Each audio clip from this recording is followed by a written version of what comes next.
Assalamualaikum warahmatullahi wabarakatuh. Apa kabar anak-anak? Semoga semuanya dalam keadaan sehat walafiat.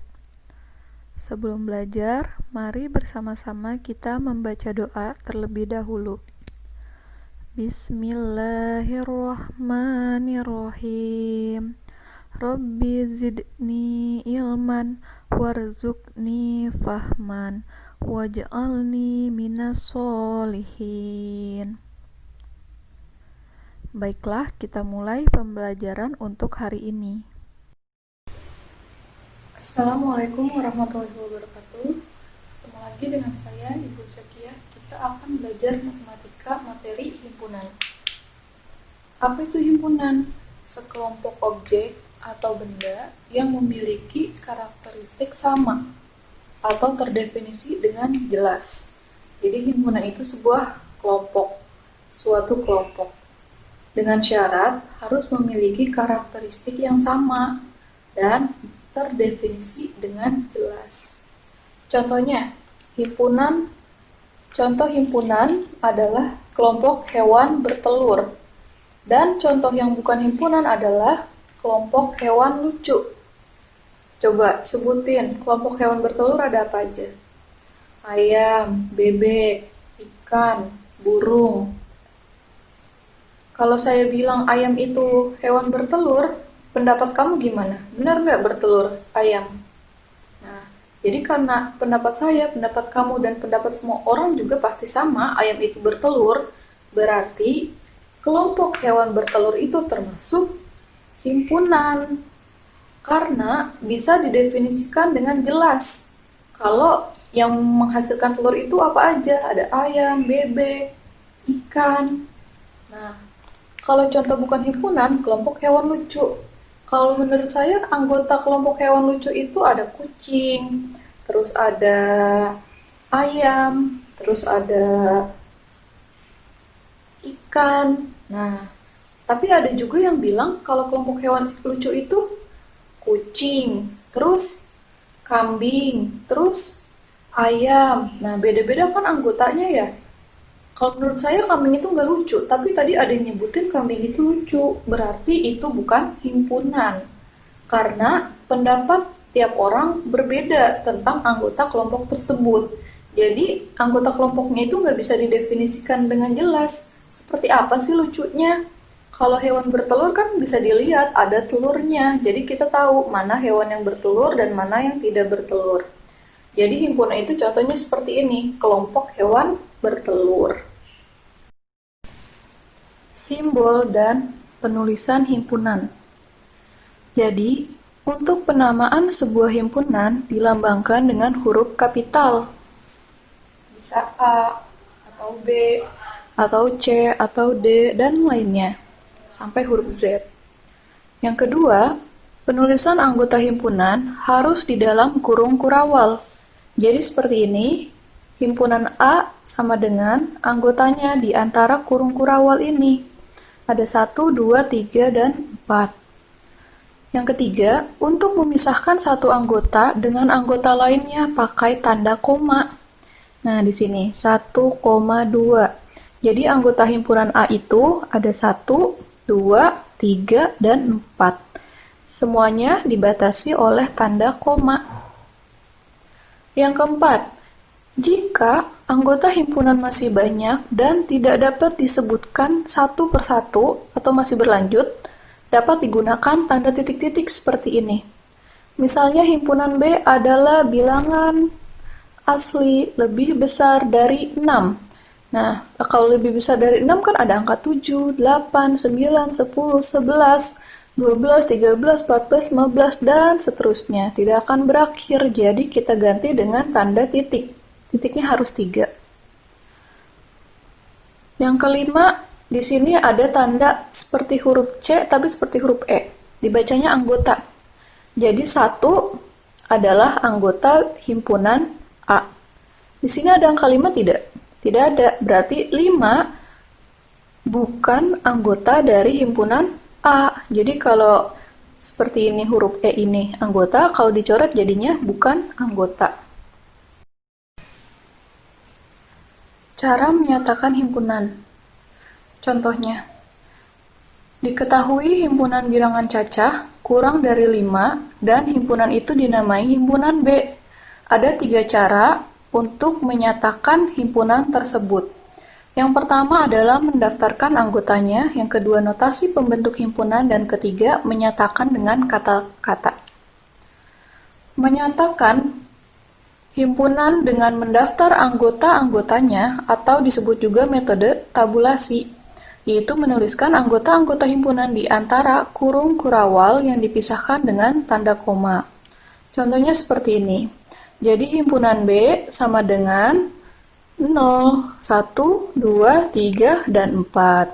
Penulisannya harus ininya huruf kapital, kemudian sama dengan kurung kurawal, dan dibatasi oleh koma. Yang kedua, menyatakan himpunan dengan notasi pembentuk himpunan atau disebut juga metode bersyarat, yaitu anggota himpunan dinyatakan dengan variabel yang diikuti dengan garis tegak dan syarat keanggotaannya. Seperti ini bentuknya. B sama dengan kurung kurawal huruf X, jadi dimisalkan huruf X untuk notasi pembentuk himpunan. Di sini juga ada simbol, dan di sini seperti tadi, dibacanya adalah anggota. Jadi dibacanya himpunan B adalah X. Di mana, jadi garis lurus ini dibacanya di mana? Himpunan B adalah X, di mana X kurang dari 5 dan X anggota bilangan cacah. Jadi bilangan cacah adalah si X. Nah, si X itu yang kurang dari 5, bilangan cacah yang kurang dari 5. Jadi kalau notasi pembentuk himpunan seperti ini bentuknya. Harus ada simbolnya, variabel ini, kemudian ada garis lurusnya, dan keterangan X itu anggota bilangan apa. Yang ketiga, menyatakan himpunan dengan kata-kata disebut juga metode deskripsi, yaitu menuliskan syarat keanggotaan himpunan di antara kurung kurawal. Jadi kita menuliskan anggotanya itu dengan kata-kata. Di sini kan tadi soalnya himpunan bilangan cacah kurang dari 5 dan dinamai himpunan B. Jadi langsung himpunan B-nya kita buat B sama dengan, nah anggotanya kita tulis dengan kata-kata. Bilangan cacah kurang dari 5. Jadi ada 3 cara. Kalau yang pertama, anggotanya disebutkan 0, 1, 2, 3, 4. Yang kedua, dituliskan dengan notasi. Jadi disimbol-simbolkan X, di mana X kurang dari 5, X anggota bilangan cacah. Yang terakhir, tinggal ditulis dengan kata-kata. Bilangan cacah kurang dari 5. Tapi semuanya harus berbentuk seperti ini. B sama dengan. Terus dibatasi dengan kurung kurawal. Isinya tergantung cara menyebutkannya. Dengan yang 1, atau nomor 2, atau yang nomor 3. Macam-macam himpunan. Ada himpunan berhingga, himpunan tak berhingga, dan himpunan kosong. Di sini ada contoh-contohnya. Jadi, himpunan berhingga itu himpunan yang memiliki anggota berhingga, dapat dihitung dan ada batasnya. Yang kedua, himpunan tak berhingga, yaitu himpunan yang memiliki banyak anggota dan tak terhingga. Jadi, nggak bisa ditulis semua kalau himpunan tak berhingga itu, karena banyak banget. Yang ketiga, ada himpunan kosong, yaitu himpunan yang tidak memiliki anggota, dan dinotasikan dengan tanda kurung kurawal tanpa isi atau seperti huruf O dan dicoret.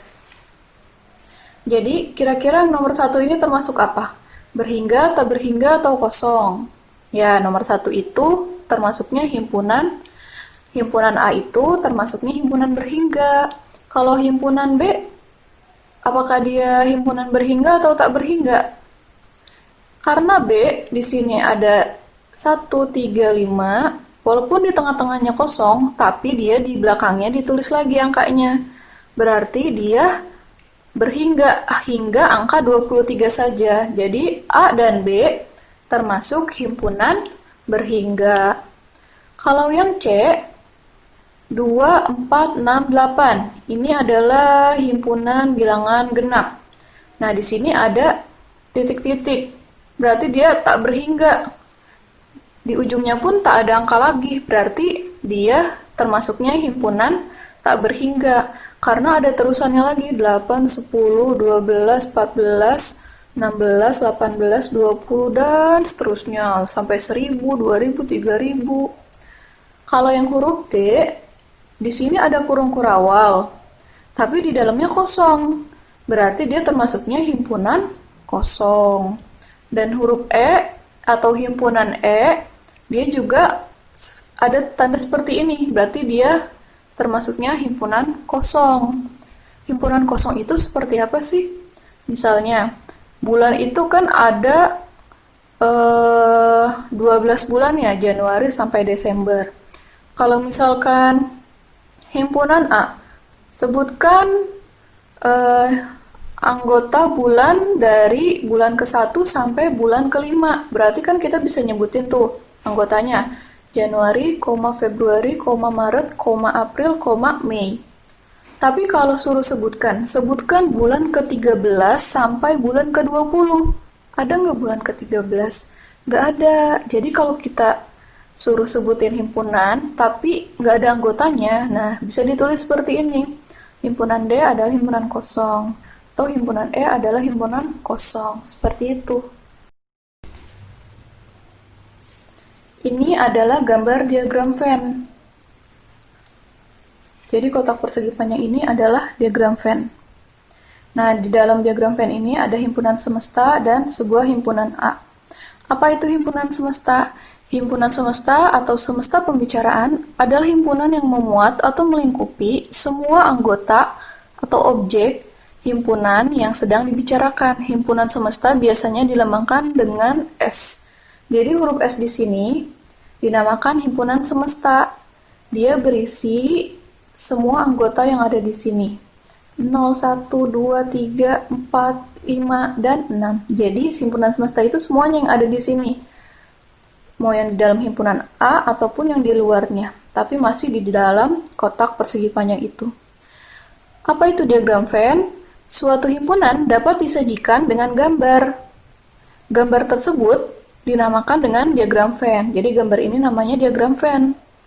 Aturan dalam menggambar diagram Venn sebagai berikut. Yang pertama, himpunan semesta S digambarkan dengan persegi panjang dan diberi nama S di sudut kiri atas.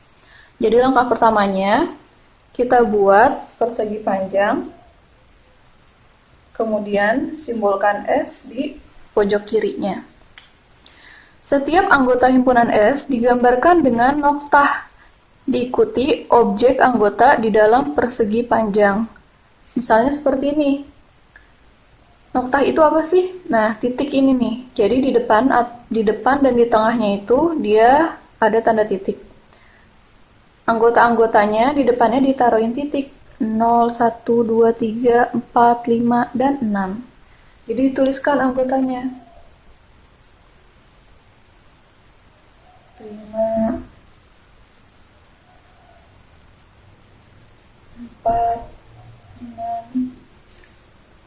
Kemudian, himpunan di dalam S, misalkan himpunan A, digambarkan dengan kurva tertutup. Jadi dibuat lingkaran. Biasanya berbentuk oval. Nah, dituliskan juga anggotanya dengan noktah yang memuat anggota-anggota si himpunan A. Jadi seperti itu langkah-langkahnya. Kalau dituliskan anggotanya, S itu 0, 1, 2, 3, 4, 5, dan 6. Jadi anggota semesta itu, anggota himpunan semesta, semua yang ada di dalam kotak persegi panjang. Mau yang ada di dalam himpunan A, di dalam lingkaran A maupun yang di luar, tapi masih di dalam persegi panjang. Dan anggota himpunan A, yaitu 0, 1, 2, dan 3. Yang hanya terdapat di dalam lingkaran A-nya ini. Selain ada himpunan semesta, himpunan A, ada juga yang namanya komplemen himpunan. Nah, seperti ini. Ada huruf C di atasnya. Dibacanya komplemen A. Apa itu komplement himpunan? Himpunan yang anggotanya terdiri atas anggota himpunan semesta yang bukan anggota A. Jadi ada di dalam semesta, tapi dia bukan anggota A, tidak ada di dalam lingkaran si A ini. Komplement himpunan A dilambangkan dengan A, C. C-nya di atas seperti pangkat. Atau bisa juga A dengan tanda petik di atas. Dibacanya komplement A. Notasi himpunannya bisa dibuat seperti ini, anggotanya. Jadi A komplement itu ada 4, 5, dan 6. 4, 5, dan 6. Ada yang namanya himpunan bagian dan himpunan kuasa. Jadi, kalau himpunan bagian itu, di sini ada himpunan A, anggotanya 2, 4, 6, 8, dan 10. Dan himpunan B 4, 6, 8. Semua anggota B ada di himpunan A, jadi disebut juga himpunan B adalah himpunan bagian dari A. Nah, lambang himpunan bagian ini seperti huruf C, tapi dia agak panjang. Sementara himpunan kuasa simbolnya P kurung buka, A kurung tutup, dan N itu banyak. Banyaknya himpunan kuasa, rumusnya 2 pangkat NA.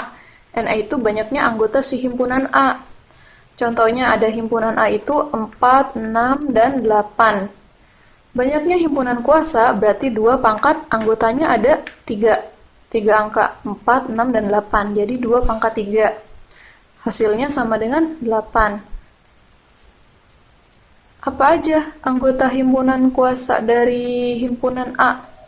Jadi PA sama dengan anggotanya himpunan kosong, himpunan yang anggotanya 4, himpunan yang anggotanya 6, himpunan yang anggotanya 8, himpunan yang anggotanya 4 dan 6, dan seterusnya. Di sini mari kita hitung. 1, 2, 3, 4, 5, 6, 7, 8. Jadi benar ya, anggota dari himpunan kuasa A ini ada 8. Operasi dua himpunan. Nah, sini ada himpunan semesta, anggotanya 1, 2, 3, 4, 5, 6, 7-nya kurang ya. Udah ada di sini 7, 8-nya di sini. Jadi ada himpunan semesta, di dalam himpunan semesta ada 2 himpunan, himpunan A dan himpunan B. Di sini himpunan semesta anggotanya yang tadi sudah saya sebutkan, himpunan A yang ada di dalam lingkaran A, 1, 2, 3, dan 6. Himpunan B anggotanya 1, 2, 4, dan 8. Jadi himpunan B itu yang ini, dan himpunan A itu yang ini, yang lingkaran. Kemudian, untuk operasi dua himpunan, ada yang namanya gabungan, irisan, dan selisih. Kalau selisih itu dikurang. Gabungan itu seperti huruf U simbolnya. Gabungan himpunan A dan himpunan B adalah, jadi kalau gabungan itu digabung. Himpunan A digabung sama himpunan B. Nah, kira-kira apa aja nih anggotanya yang ada di dalam sini? 1, 2, 3, 4, 6, dan 8. Atau bisa dilihat dari anggotanya 1, 2, 3, 4, 6, dan 8. Kemudian ada yang namanya irisan. Irisan seperti huruf N atau U terbalik. Irisan himpunan A dan B adalah 1 dan 2. Yang mana sih irisannya? Jadi irisan itu yang ada di tengah-tengah perpotongan himpunan A dan himpunan B. Anggotanya ada 1 dan 2. Kalau kita lihat di sini, anggota himpunan A 1, 2, 3, 6, himpunan B 1, 2, 4, 8. Mana anggotanya yang sama? 1 dan 2. 3 di sini nggak ada. 4 di sini nggak ada. Jadi irisan itu yang anggotanya sama. Ada 1 dan 2. Yang ketiga, selisih. Nah, kalau selisih itu tandanya seperti ini. A dikurang B. Anggotanya apa aja? Gimana cara dapetinnya? Kalau dari diagram Venn, himpunan A kan yang ini, tapi diambil sama himpunan B. Jadi A selisih B sama aja himpunan A yang tidak ada di B. Berarti kan sisanya tinggal 3 dan 6. Atau bisa juga kita artikan sisa dari himpunan A yang tidak ada di B. Sekarang dibalik, B dikurang A. Sisa himpunan B yang tidak ada di A. 4 dan 8. Seperti itu. Hubungan dua himpunan. Seperti manusia, himpunan juga punya hubungan. Di sini ada himpunan P sama Q, R sama S, dan P sama si U. Yang pertama adalah himpunan saling asing, atau disebut juga himpunan saling lepas.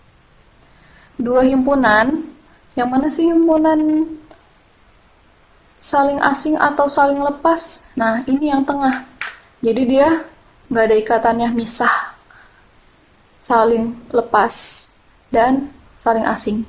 Dua himpunan yang tidak kosong dikatakan saling asing atau saling lepas jika di antara kedua himpunan tidak mempunyai anggota persekutuan. Tidak ada anggota R yang sekaligus menjadi anggota S. Jadi dia tidak ada irisan yang seperti tadi Ibu arsir. Lambangnya garis miring 2. Yang kedua ada himpunan beririsan. Kira-kira yang mana? Kiri atau kanan nih? Ya, yang kiri nih. Ada yang sama anggotanya, beririsan dia. Himpunan P dan Q beririsan. Tidak saling lepas artinya. Jika di antara kedua himpunan tersebut mempunyai anggota persekutuan, tetapi masih ada anggota P yang bukan anggota Q, dan sebaliknya, ada anggota Q yang bukan anggota P. Terus yang ketiga, ada himpunan yang sama. Nah, himpunan sama itu ini, dia berhimpitan lingkarannya, ovalnya. Himpunan T dan U dikatakan sama jika semua anggota T menjadi anggota U dan semua anggota U menjadi anggota T. Misalnya anggota si T, Saku, S-A-K-U, dan anggota si U, Kuas, K-U-A-S. Berarti T dan U adalah himpunan yang sama, walaupun anggotanya diacak-acak, tapi tetap ada huruf S, ada huruf A, ada huruf K, dan ada huruf U. Dan terakhir, ada yang namanya himpunan ekuivalen. Jadi kalau ekuivalen itu dilihat dari banyaknya anggota. Ada himpunan A, B, C, D, himpunan B, W, X, Y, Z. Kalau kita gambarkan, ada yang sama nggak? Nggak ada ya. Berarti dia, kalau mau digambarkan diagram Venn, dia seperti ini. Nah, himpunan A anggotanya ini, himpunan B ini. Beda semua kan ya? Tapi dia memiliki jumlah anggota 4 dan ini juga memiliki anggota sebanyak 4. Jadi himpunan A ekuivalen dengan himpunan B. Jadi kalau ekuivalen dilihat dari banyaknya anggota.